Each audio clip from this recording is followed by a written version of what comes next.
Mas ainda assim eu não tenho como perder de vista a quantidade de sofrimento, a quantidade de coisas tortuosas que existem, envolvendo todo um processo chamado vida não humana, que envolve a vida humana que nós conhecemos e que são forças aparentemente invisíveis, mas que construíram e constroem todo o cenário onde a gente está inserido.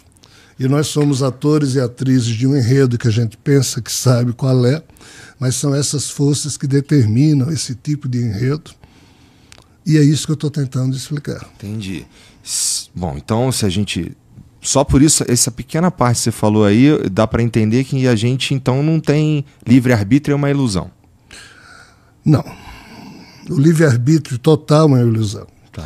Veja bem, a ciência, o avanço da neurociência hoje em dia permite que os cientistas encham o cérebro de alguém com eletrólitos e esse cérebro fica representado no visor, no monitor, e na hora em que a pessoa vai falar alguma coisa, tudo que acontece no cérebro aparece ali, os cientistas filmam. Então, o que é que se descobriu muito recentemente?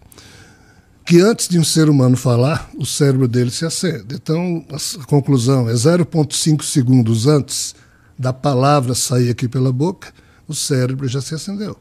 Dependendo da palavra, do que for, do que seja, da atitude humana, são várias partes do cérebro que se acendem. Em resumo, o ser humano age, pensa, sente e fala porque o seu cérebro manda.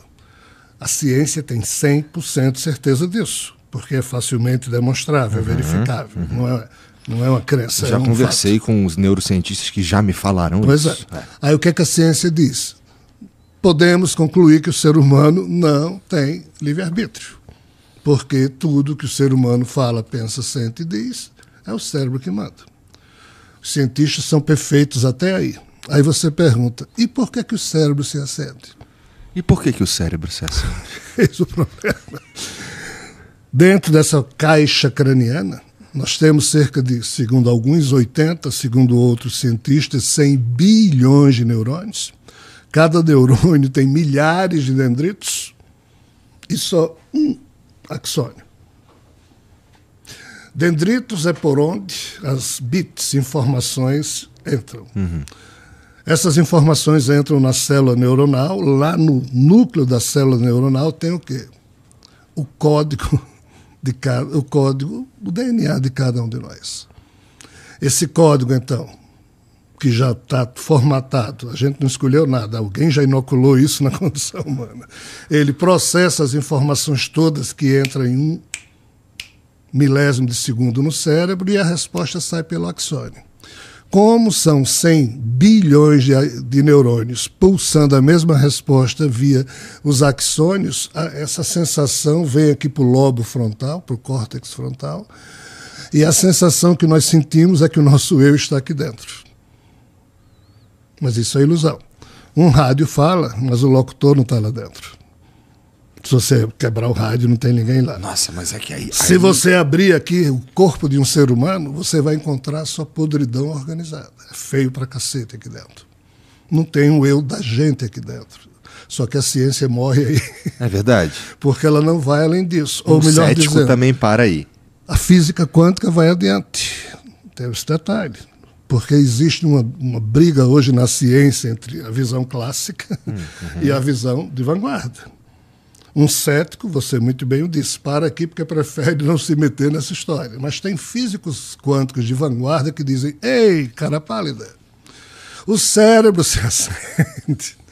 Porque no âmbito do que nós chamamos faixa de realidade na qual vivemos, isso é o que a gente percebe, mas existe uma outra realidade não física onde há um observador e este observador tem um corpo quântico. Amit Goswami, por exemplo, é um físico, é um PhD hindu famoso, tem um livro dele, Física da Alma, ou Universo Autoconsciente, em que ele explica tudo isso. Em que esse observador, ou seja, nós estamos falando aqui do que nas revelações ou tradições religiosas chama-se de espírito, ou seja, um espírito que está vinculado a esse corpo, esse espírito pulsa, aí lá vem o estímulo, o cérebro se acende, aí você fala. Ou seja, a física quântica, ou seja, as informações védicas, purânicas, de tradições antigas, explicam isso, que a ciência clássica descobriu o problema e não consegue resolver porque a ciência clássica não sabe definir a consciência, só a ciência avançada. A ciência clássica diz que nós não temos livre-arbítrio, mas aqui que tem um problema. Temos. Não o tempo todo. Porque o que é que os yogis profundos descobriram, e eu tento ensinar isso no Mentalma, semear essa reflexão no Mentalma, que é um yoga que eu inventei para mim mesmo. Né? Quando vem essa primeira enxurrada, e assim são 400 bilhões, B de bola, 400 bilhões de bits que a cada milésimo de segundo entram por esses dendritos todos no cérebro, mas o nosso cérebro, em um segundo, só consegue decodificar 2.000 informações desses 400 bilhões. O que nós entendemos como realidade é resultado da decodificação dessas 2.000 informações que chegam. Tem o resto. O resto para nós não existe.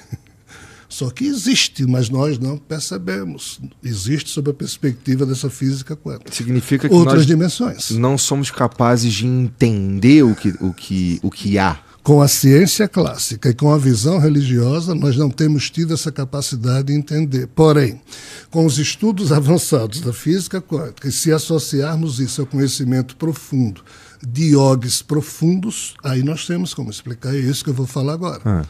Qual é a questão? Quando vem essa enxurrada de informações que acendem o cérebro e o ser humano age, esse tipo de eu humano é o eu do primeiro impulso, é o eu que se confunde com o corpo. Aí o que é que os nossos irmãos da antiguidade ensinaram? Cara pálida, observe, faça isso, ó. Respire profundamente, crie uma sensação sua de observação, porque quando isso tudo acender seu cérebro, não haja. Observe o que passa na sua mente, aí surge o paradoxo. O que se passa na sua mente não é produzido pela sua vontade, é produzido por esse reflexo. Aí você observa... Mas esse reflexo, a gente pode dizer que somos nós também. 99,99% da humanidade se acha ou define o seu eu como sendo esse reflexo. Tem uma expressão pouco elogiosa dessa tradição antiga védica que diz: quem assim pensa é um Derhatma Buddhi. Em palavras generosas, é alguém que pensa que é esse corpo. Mas ele tem um choque porque quando esse corpo morre, o eu dele continua existindo ininterruptamente. Então, ele é um Derhatma Buddhi no sentido de ele ser cego para a percepção de que ele tem um corpo búdico, ou seja, um corpo espiritual. Entendi. Você só percebe o mundo espiritual quando você usa a respiração para se livrar do impulso inicial, que todo mundo é cativo dele, aprende a observar o que se passa na sua mente. Do jeito que você olha para o firmamento, passa uma nuvem, passa um avião, passa um urubu, passou, você não apropria nada. Então, em tese, o yogi profundo, ele não consegue fazer com que não surjam pensamentos ou símbolos ou sentimentos na sua cabeça, mas ele não se confunde com eles. Ele deixa passar e começa a notar que ele tem um eu que se distingue disso aqui. Aí, o que é que o mestre Ramana Maharishi, que é um dos que propôs esse ensinamento, diz: ei, para além dos primeiros pensamentos e sentimentos que Igor até hoje colecionou pensando que é ele, para além disso é que o eu verdadeiro e mais profundo de Igor se situa. É o chamado eu oculto, eu profundo.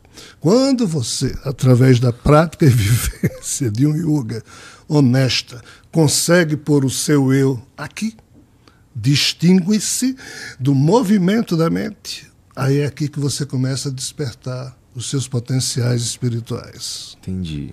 Quando é que tu conseguiu atingir isso aí? Faz tempo? O espírito que me anima vem treinando os eus que ele produz em várias vidas. Eu sou apenas mais um. Então tu chegou aqui meio já facilitada sim, a parada. Então, de fato, eu sou dono do meu pensamento objetivo. Ninguém precisa acreditar, porque eu já sei fazer isso, entre aspas, facilmente, e o espírito que me anima já sabia fazer isso. Então, Ramana Maharishi é um mestre que ensina a gente a fazer isso. Quando você faz isso, você tem o livre-arbítrio. Porque nesse ponto você não sou mais influenciado movido. pelo que me anima. Isso, você é influenciado pelo que você é. Tá. Então Vamos falar de Jacques Lacan? Jacques Lacan? Vamos. Só para completar, Jacques Lacan tem uma afirmação muito maluca. Descartes falou, penso, logo existo. Né? Então Jacques Lacan pega isso aí e diz, penso onde não sou. E sou onde não penso. Olha só, de novo, penso onde não sou. E sou onde não penso. O que é que ele está dizendo? Quando eu não estou pensando, eu sou. Mas se eu estou pensando, já não sou eu que sou. Sou eu movimentando a minha mente para pensar, mas eu não sou o resultado do pensamento. Entendi. Ou seja, o que Jacques Lacan diz é a mesma coisa que os antigos mestres yogis falam, e é isso que eu estudo e vivencio na minha vida, como posso, e coloquei nos 8 livros de mental. Esse espírito que nos anima... Eu tenho livre-arbítrio, só concluindo. Tá. Esse espírito que... Porque assim, parece que essa jornada, o objetivo dela é ter consciência do seu eu verdadeiro. E aí alcançar coisas como o livre-arbítrio. É isso, tô seguindo. Né? Cara, se há um espírito que nos anima e que ele está conectado com os planos de realidade que a gente não entende, e ele nos meio que diz o que fazer, talvez não fosse inteligente deixar ele dizer para nós o que a gente tem que fazer, já que ele manja do que está acontecendo? O drama, ele, em tese, era assim. De que maneira o espírito pensa, ou dá uma ordem, como ele está ligado a esse corpo, chama-se encarnação, o cérebro se acende e então a gente age. Mas aí tem um problema. Alguém chamado Eva tomou algo parecido com isso aqui. Lá atrás, Eva não comeu a maçã, Eva tomou uma beberagem advinda de um processo evolutivo do xamanismo ancestral, do qual a gente não sabe quase nada, e do jeito que há bebidas que provocam hoje em dia, como ayahuasca, cannabis, uma série de efeitos psicodélicos. Lá atrás, quando Eva tomou uma beberagem dessa, ela destravou, ela desbloqueou certas travas, lacres do nosso genoma, e